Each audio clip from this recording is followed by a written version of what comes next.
Hey, welcome back, and welcome to my bedroom where I do most of my recording. And let's give you a little tour, shall we, as we kind of introduce you to how I do things versus, say, how someone like B or someone like Nicola or someone like, heck, even Goose and Confessor and everybody else do their versions. So, here's the room. This is where I end up. This is my chair, lovely as it is. I'm sure you've all seen it. You can see I have a few things over there. This is a very messy setup, I'm not going to lie. So just get used to that. If you have OCD, turn away now. So this is my setup. You can see basically what I end up doing is I have hooked up a couple of lamps which kind of sit on the back of my desk like so. They are hooked up to my Alexa. So if I say, Alexa, turn on studio lights. I think you'd like to turn on the studio. Is that right? Yes. Of course, it doesn't work perfectly. Okay. There we go. So that's the studio lights that light up my face, especially when it's dark. And as you can see, they're super annoying. And they're not great. They're not like a proper studio light system, but they do work. Alexa, turn off studio lights. Okay. There we go. All right, so that's my setup with my lovely thing. You can see B's lovely poster here. And that's my wife's poster. Anyway, so that is how my setup works. So it's been an eventful day. We've had some problems. As you can imagine, you always do. So when you're doing these podcasts, we usually have between 5 to 6 people usually on the podcast. Fate of Heroes is quite large right now, as we have a large cast, and so you have to be organized and you have to schedule and you have to have all that set up in advance. And as you can imagine, if you've ever been involved in these kind of things, scheduling can be a bit of a problem, which it has been for us today. So today is February the 8th, 8th. And we have run into an issue because B is unable to get into her house at the moment. And her power is off.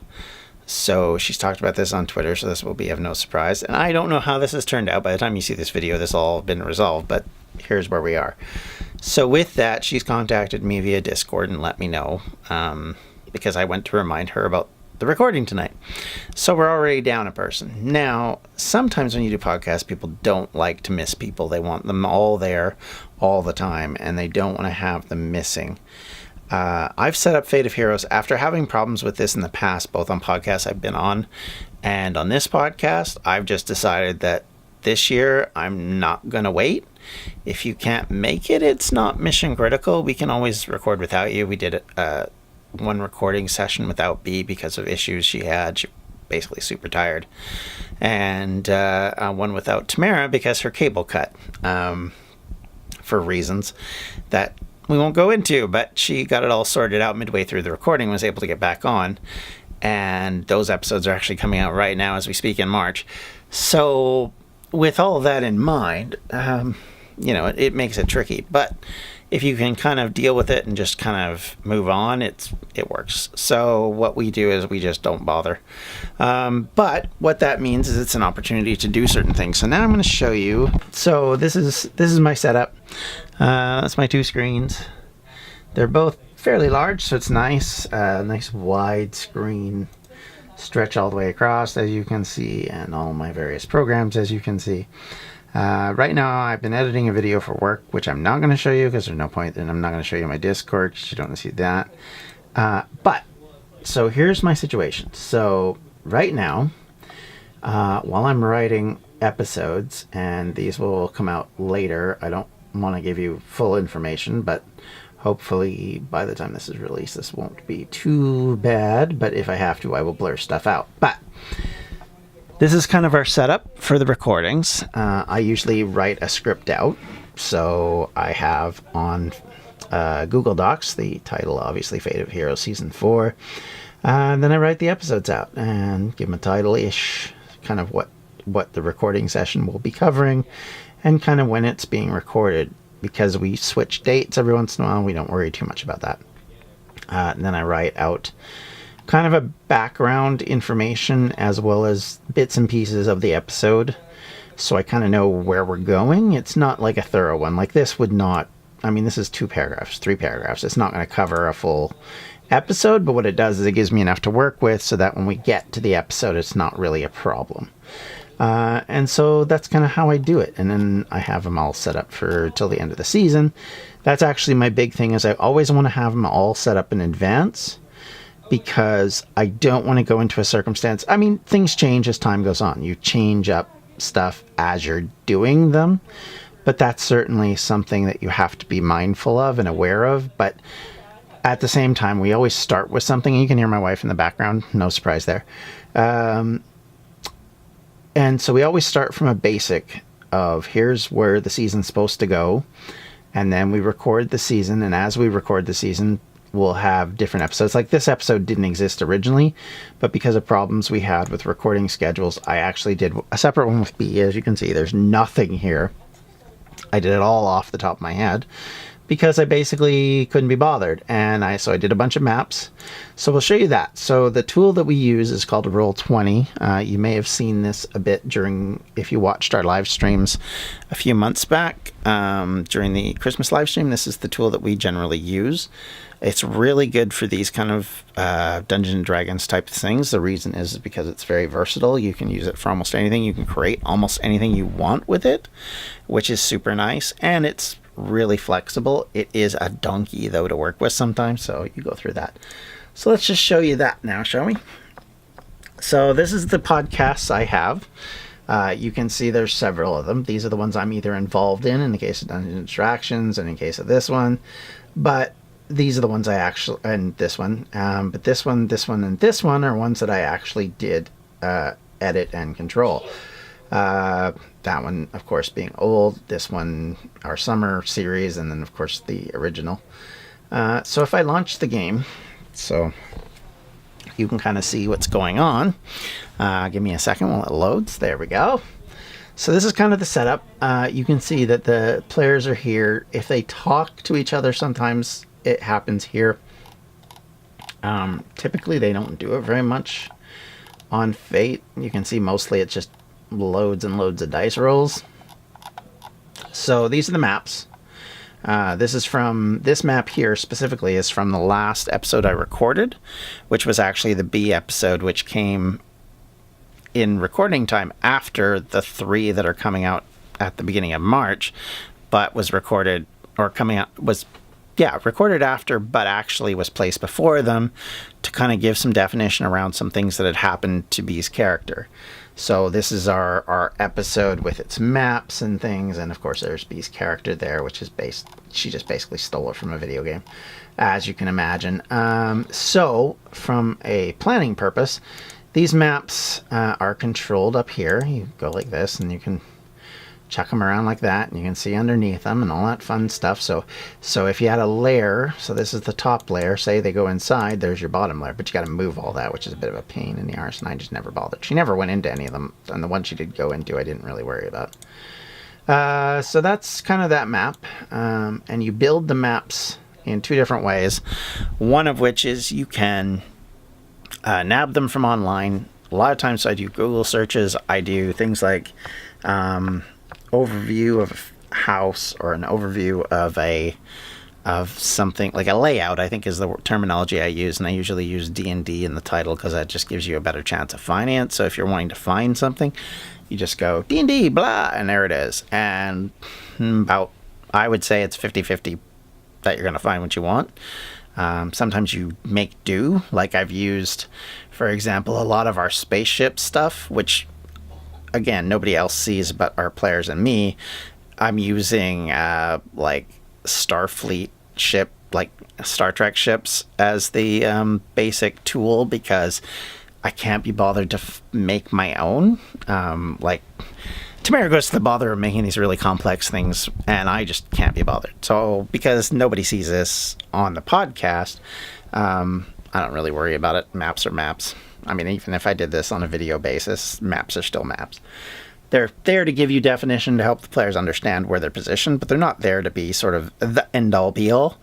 At least not for me in the way I do things. So going back real quick, you can find all our maps here. You can see I have a bunch. In fact, this is the one that's actually a Starfleet map, to be exact. That's a spaceship from Star Trek that I've just repurposed. And I have no problem repurposing it. In fact, it basically plays the role of our Annuous ships in Fate of Heroes pretty much every time.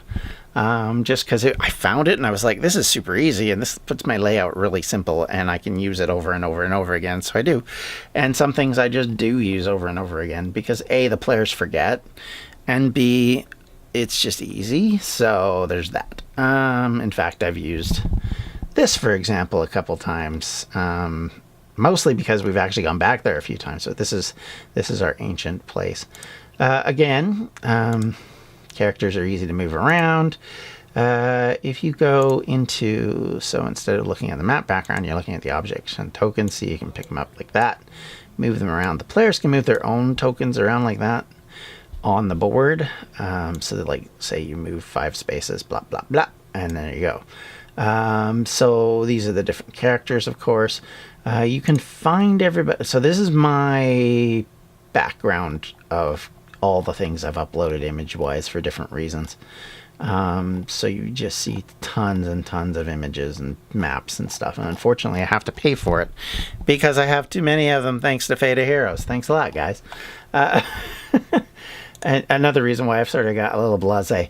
This is kind of my lineup of rogues galleries and NPCs. The characters are down here.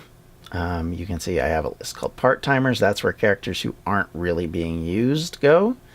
When they come back to the story, then I pull them back out, and they're still positioned with the people who own them, which makes it a little easier. That's going to be interesting tonight because there's a character who's coming back tonight who nobody is totally sure what's gone on with him, so this is going to be fun.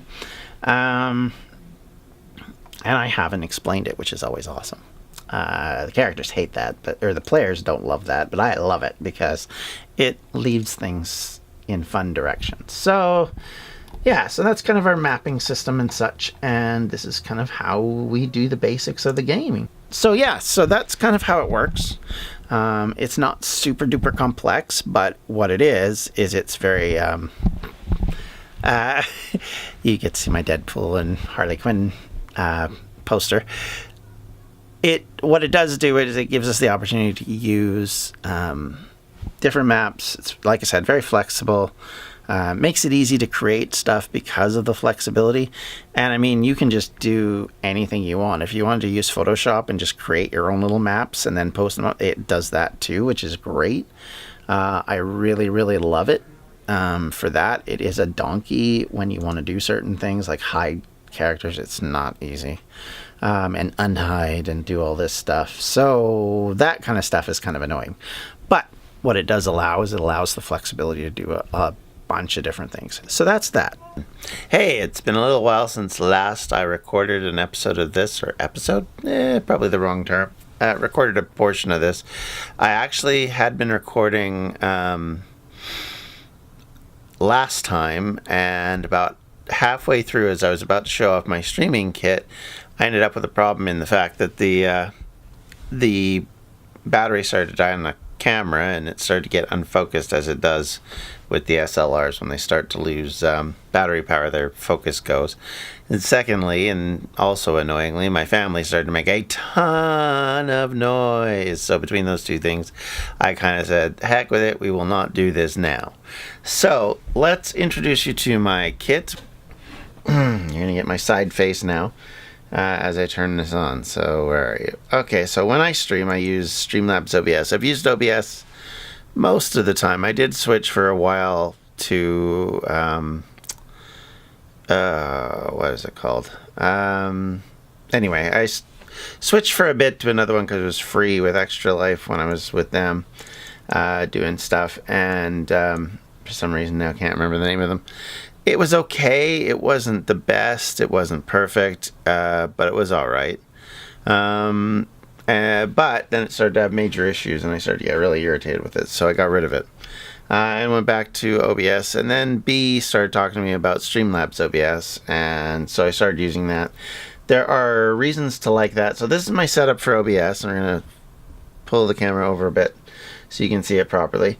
As you can see, we have our starting soon, which you can't hear anything, but there's music attached to that. There's the intro, the webcam and all its shiny glory. The gaming options, which is just obviously a minimized webcam, the logo down here, like so. Sunday Tea intro, which I don't use anymore. The one of those, be right backs. End of stream, don't really ever use that anymore. And then most of these are just when I need to use them, they're there. So if we go back to this, you can see my webcam here. I'm just going to sneak a peek. Yeah, we're still staring at the TV. That's good. The monitor. You can see there's the webcam, the backup stuff. So what I typically do is I have my webcam, microphone at the top, then like logos like this, and you can see hopefully that it's got a little cross over that symbol. So if I do that, it appears. If I do that, it disappears. That probably should be below that. But anyway, cat can't. This stuff's Tamara's, so if I'm over at Tamara's house, I can use her setup. It sort of works. And then the different cameras and various things. I haven't used this in ages. Probably should get rid of it, to be honest. Capamon, haven't used that in ages. Probably should get rid of it. But yeah, so that's kind of the setup with this, and then you have the gaming one, which is just more of the same. Generally with me, I use different games have their own little window. I don't like to have them all in one window. Some people do that. I find that what that does is it makes it so that if one of them breaks, they kind of all go. So I prefer not to do that. So what I try and do is I will try and switch that up so it's not quite so terrible sometimes. But yeah, so that's kind of my setup for streaming. It is very basic in some ways and very complex in others.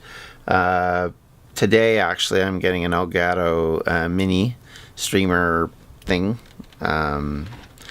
Stream Deck, that's the word I'm looking for. Boy, it's early. So then that way I can quickly do things. So one of the biggest problems I have right now is that when I have Discord up and Streamlabs up and everything else up, it's harder to do transitions and things because I can't push. I don't have shortcut keys that can really do it easily. My keyboard is just a basic bog standard keyboard, so there's not a lot of options in that regard. So if I was to do that kind of stuff, I really do need something else. So I ordered a Stream Deck Mini yesterday, or no, 2 days ago now. It's on its way. It should be here today. It was supposed to be here yesterday, but didn't show up until after I left work. And unfortunately, I had left my address at work. I meant to set it to home, but anyway, that's a whole nother story. So we are now 1 day away from, well, 1 day away. Yeah, I mean, it's Friday when this publishes, but today is Thursday. And we are 1 day away from our live stream, and I hope you guys have a lot of fun. I hope you enjoy it. I hope this behind the scenes was a little helpful. I can show you a couple other things real quick. So we'll just slowly turn the camera back. So when I'm doing audio editing, I use Audacity, largely because that's what I'm used to more than anything else, as a tool. And you can see if I open, yeah, so I can show you this. This is the wrong one, but that's fine. I need to download those others. So 4 days from now, when Audacity loads, you'll see, yeah, there's the audio files. So this is what my tracks look like. So you can see there's me, there's Webby, there's B, there's Devin, there's Rob, and Tamara. And I think Goose is down there somewhere as well, but because of the way this, yeah, and I can't move it right now because it's still loading in. But that's how they look. That's your voice basically on a recorded audio track. And so when I'm editing, that's kind of what I have to work with, is that. So one of the biggest things you'll see when you look at audio tracks is like these little things here. Those are actually like, how should I put it? Basically when somebody goes, or they go, or they're like, those kind of noises come through on the track. So you have to edit those kind of things out, which is kind of a nuisance, I'm not going to lie. but we've never been able to figure out a way to make it work properly. The other thing we have issues with Discord is that it'll cut out. I notoriously will cut out of voice, and people on stream can hear me fine, but nobody else can because Discord is mucked up. So it is a bit of an issue, a bit of a pain in the behind. But yeah, so it has its foibles. But yeah, Discord is kind of the main one we've used. It's kind of the least worst option. There's lots of other tools out there like Skype, but they don't do the same sort of things. Like we found this tool that records each of the voices individually off of Discord, which for when you're doing podcast editing is so much nicer because you can clean up a lot of the terrible audio, that stuff like this, or stuff like people talking in the background, or bark bark bark bark. You can limit some of that. You can limit some of this. All of those things can be kind of removed from the discussion a little easier with that, because you've got everybody's individual track loaded up, and it's a little simpler. Now, when it comes to video editing, I used to use something called Power Director, which was all right. It was pretty good. But slowly but surely, I'm moving over to Adobe Premiere, and that's this one, because Audacity's still forever loading. So that's Audacity. This is Adobe Premiere Pro. Thanks to my work, I get access to it, which is nice. Here's the video I'm editing currently, which is this one. Yay! But I will be finishing it up later. But yeah, so if I click here, you can actually see the actual edit. Yeah, my lovely face doing one of those. And you can kind of see as I scroll along kind of what's going on. And it's really quite nice to edit. It's quite easy to work with once you kind of get the hang of it. The biggest problem I find with these programs is that each of them has their own positives and negatives. So when you're switching from one to another, it takes a little bit to get used to them, because there's so many different little hang-ups, I guess you want to call it.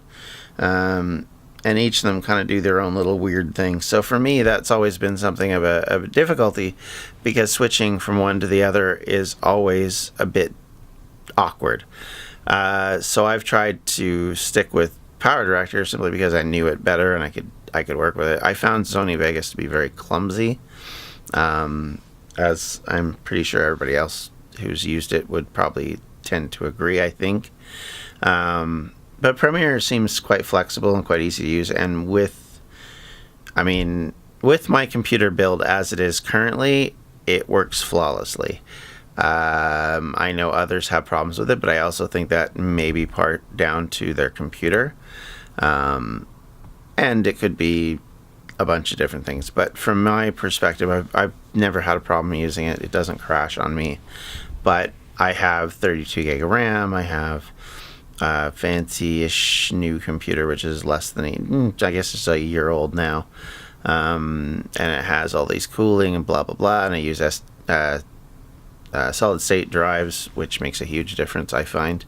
I was mentioning the other day to my son, when Tamara loads in on hers, because she doesn't have the solid-state drive, on PUBG, for example, she'll take about 40 seconds to load longer than me, because I'm already in the game and going, because when you are using the solid-state drives, for whatever reason, they just load so much quicker, so things just work faster. And in that respect, I really, really, really love them. Boy, that's a funny face I got right now on pause.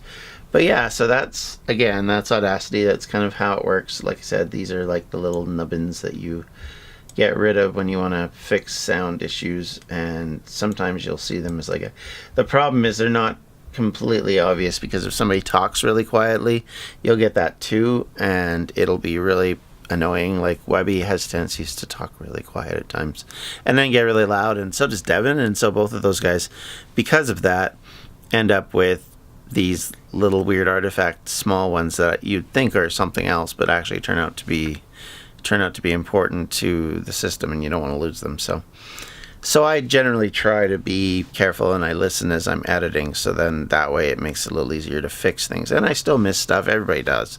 But you try and catch everything. You try and catch as much as possible to try to avoid more problems later. But that's our behind the scenes. That's kind of how I do things. Obviously, everybody does their own way of doing things, and everybody has their own method of success with those. Like, I find for me, that's what works, and it's worked for me for quite some time. And I think if it hadn't been for work needing me to use Premiere Pro, I probably would still be stuck with Power Director, which is fine. But again, I'm slowly adapting because of that issue. So I've gotten better with it over the past month, I would say. And you'll see some videos coming out in April, which I'm using all Premiere Pro. So I'm pretty pleased with how they turned out. So either which way, thank you very much for coming along with this video. I hope it was educational in kind of how we do things and how we edit, and kind of how we deal with the basics of podcasting and streaming. And I hope it all made some sense. And if you have any questions, be sure to ask here, and I'll try and respond if I can. Until next time, everybody, take care, have fun. We'll talk to you Saturday when we do our live stream. If you are not future people, if you're future people, well, go check out twitch.tv/distractions media to watch the VOD. And until next time, everyone, take care.